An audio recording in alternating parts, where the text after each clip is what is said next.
Assalamu alaikum. It's a very great honor to be here, and I want first of all to thank Professor Yamina and her team for doing a lot of work behind the scene to make this happen, and we with their fellow, I think very grateful. I'm also pleased to see our founding chair here, Dr. Nicholas Osler, and Chris and Salah, to be here. Well, I come from Central Asia. I'm sure you are familiar with the region. It was one of the dynamic regions of Islamic history, especially in 10th, 11th century. And many Islamic intellectuals actually come from the area. Yesterday we were taking a tram, and I was very pleased to see a bus, a tram stop called Ibn Sina. I believe this is the same Avicenna, who is well known in the West and in the Arabic world, who come from Central Asia as well. And he created most of his works in Arabic, because Arabic, just like today, English was the language which you could spread the knowledge and engage in intellectual discourse. But he also wrote a book in his mother tongue. It's called Danishnama, which means the book of knowledge. And he really tried to present the values, the ethics, the cultural environment of Central Asia in order to demonstrate that knowledge, that culture is also valuable. And I think not many people realize that, but in Tajik, Persian, Arabic literature, especially in Persian literature, scholars were conscious about their mother tongue. We had a scholar called Sadi Shirazi from Iran, and he has a poem where he says, هر کس که با زبان خود سخندان گردد دانستن صد زبان آسان گردد. Whoever masters his mother tongue, the learning of the 1,000 languages will be easy for him.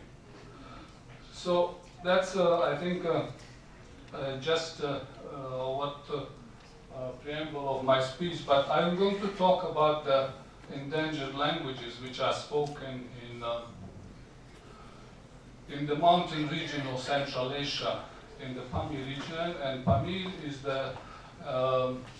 takes a large part of the heart of the mountain areas where some of the highest mountains come together. It's been known as a roof of the world by local people. It's a vast desert area, but it's a very high altitude. It's also home to diverse ethnic groups who are known by different languages, but mostly Pamiri. The Russian scholars who initiated the study of these languages called them Pamiri languages, and that language, that term became also part of the identity of the inhabitants of this mountain area. So we have in that mountain area, most of the endangered languages in the Central Asia are preserved namely in that mountain area. They also sort of maintain the what we call the marks of the ancient traditions and cultures, which at some point dominated the cultural landscape of Central Asia. You've probably heard of Scythians, Bactrians, and Sogdians, who occupied actually Scythians, for example, from the whole Eastern Europe till north of India. They spread and they carried with them some of their traditions and cultures which today preserved in the mountain area. So when scholars explore the Pamiri languages, they find that their commonality to these ancient traditions and cultures. The other important part is the Silk Road. I'm sure you heard of it, which went through one of the routes of the Silk Road, also passed through Central Asia, through the Pamir area. So we see the amalgamation of various traditions and cultures in the areas, and at the same time that is mostly expressed in their languages. But not just in the languages, in their cultural traditions and practices itself. So the communities in general, they identify themselves as Pamirians, but also the whole region is also known as Badakshani, so they also identify themselves as Badakshani's. And in religious terms, they adhere the Ismaili tradition, which is part of the Shia Islam. So in some sense also their religious identity is also becoming prominent, especially in recent years. Now, there are around 10 Pamiri languages and dialects. Scholars identify them differently, but the largest group is the Shoghni Rushani group. It includes languages like Batangi, Sarikuli, Oroshorbi, Wahi, Sangalechi, Yazgulami, and Ishkashimi. I put them in order of the level of endangerment. So Shoghni Rushani, for example, it is the largest representation. Their number fluctuates between 100,000 and 80,000. And the Ishkashimi language, the most endangered. There are only around 1,000 speakers of this language.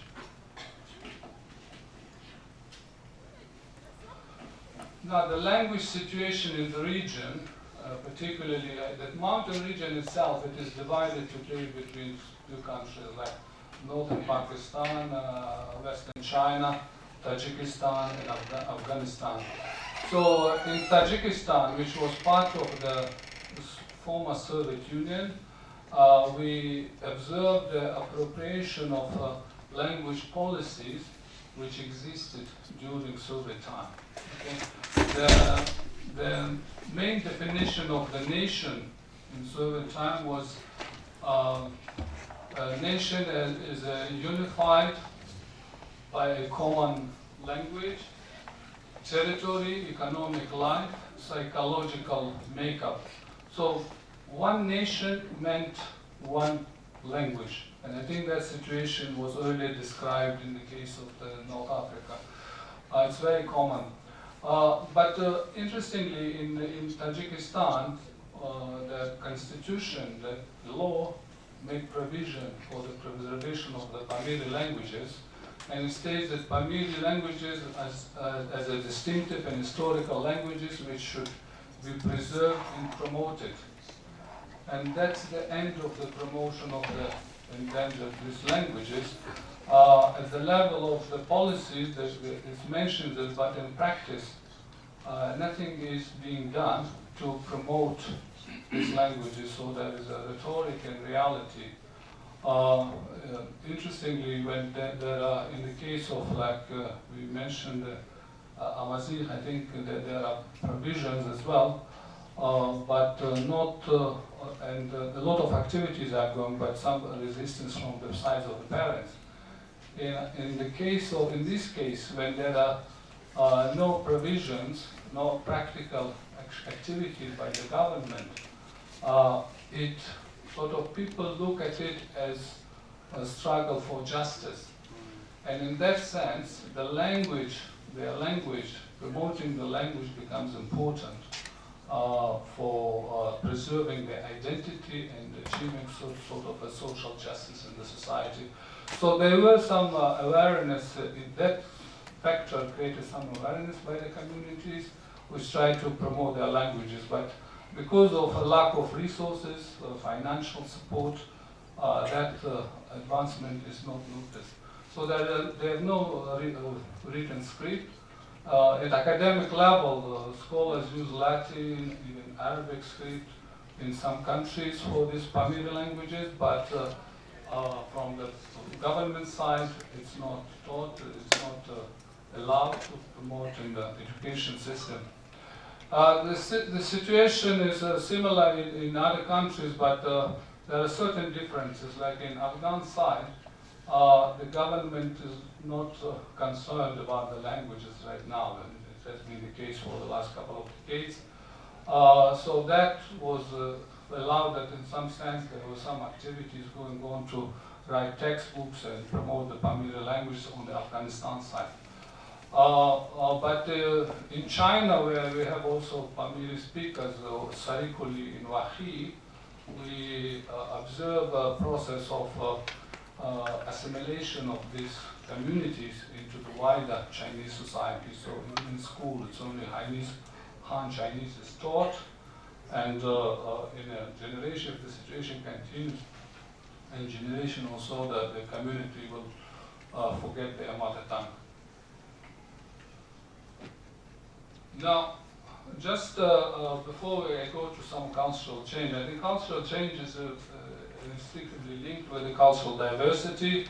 It was in the past, it was in the domain of the historian, political scientists, but now most scholars in various disciplines pay more attention to culture and the change in cultural diversity, which is defined as a change in the norms, ideas, values which are shared by a community inhabiting the geographical space.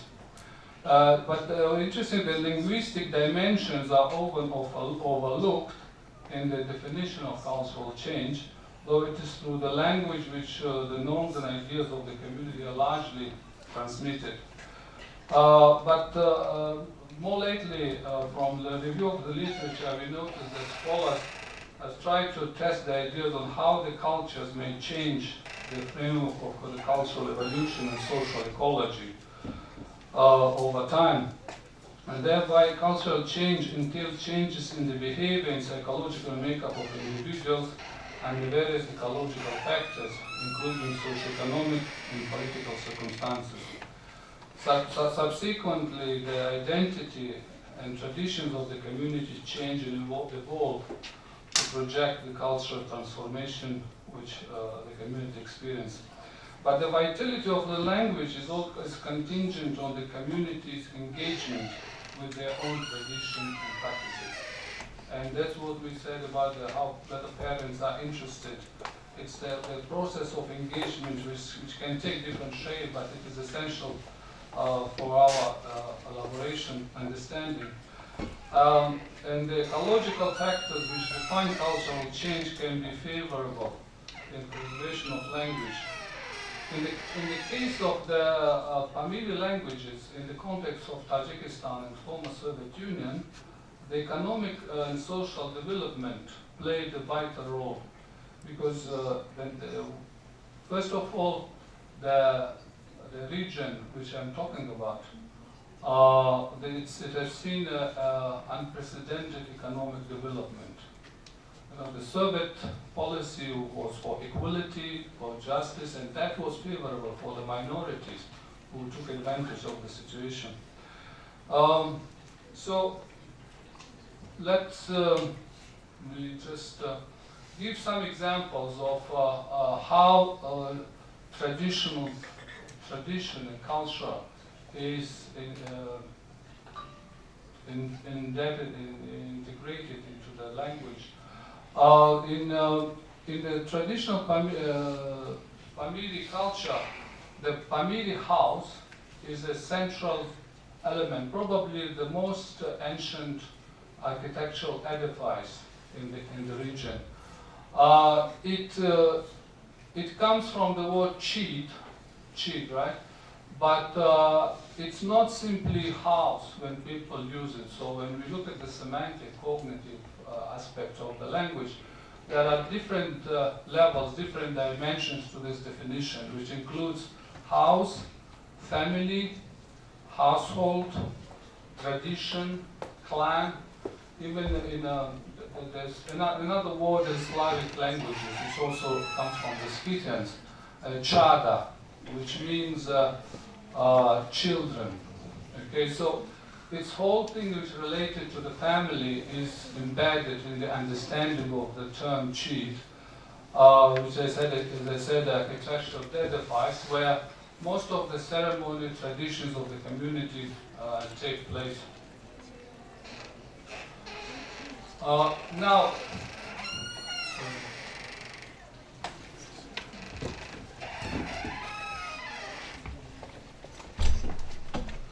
Now here is this traditional house. You can see two structures. One is old and one is a modern house.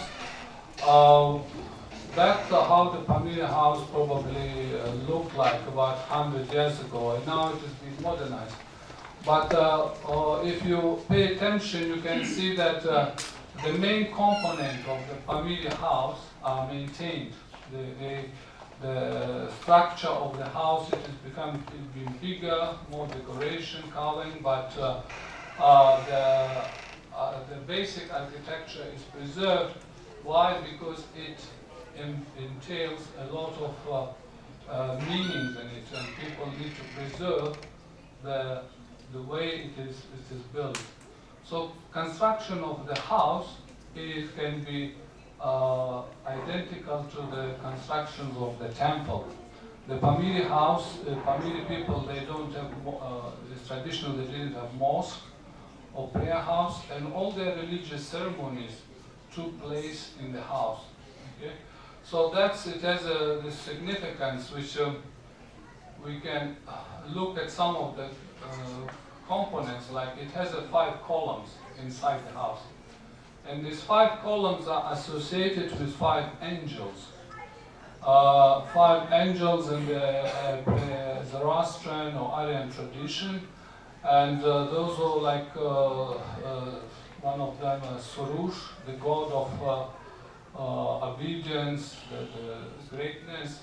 Anahita was another angel, and it was believed that she was the embodiment of the beauty. So in the house, they kind of maintain the foundation of the house. But in Islamic period, they have taken different Islamic meanings. For example, the 5 columns are now interpreted as 5 figures in Islam, like Prophet Muhammad, within the Shia Islam, I mean his daughter Fatima, Ali, Hassan and Hussein. So those are now taking this kind of a meaning. And some of the words which are preserved today in the Pamiri language are deeply associated with their usage in the Pamiri house. The main, for example, in the picture you see the main Satan, the column which resembles it's the most important column where most of the traditional practices are held. So the other 2, which are the entrance, you don't see the entrance, but they are definitely resemble Imam Ali and Imam Hassan and Imam Hussein. And next to it is a special place which is preserved for religious leaders, like we call them Khalifa. But the central element in the Pamiri house is known as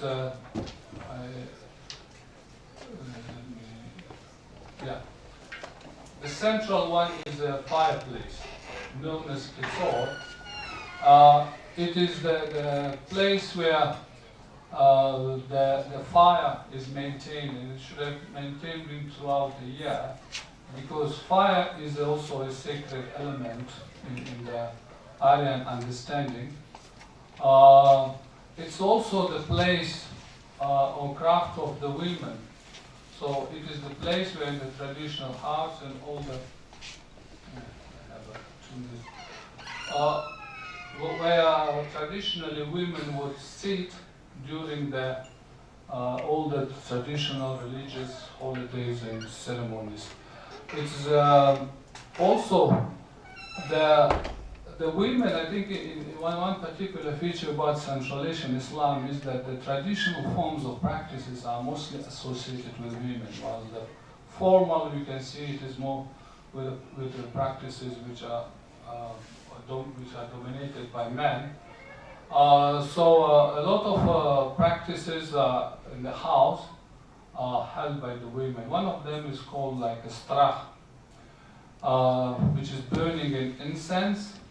It has a lot of meaning with that, and the range of vocabulary as well associated with that, such as cleansing the physical body and the spirit. It is to, when they make the strach, when they burn that incense, it's applied to honor the ancestors, to cleanse the body from negative energy, and offerings to angels and spirits who are maintaining the house. So the fire is very important. If somebody passes away, the fire has to be turned off. So and then after 3 days, it is again revived. Okay, let me end here. Cultural practices, if we go deeper to understanding what they mean, it is a sort of a lifeblood for the survival of languages. The richness and multiplicity of meanings which people attach to those practices strengthen the validity of the language and the identity of the people. Search for meaning, harmony, and nature, and recreation and revival of cultural practices is also an important part of the revival of language. In the picture which you see, the family house was rebuilt by the family migrants in Moscow. They just built a house resembling their traditional house in the Pamirs, and most of the ceremonies, like wedding ceremonies, they celebrate there. And that's an important element for these migrant communities to keep connection with their language and with their motherland. Thank you.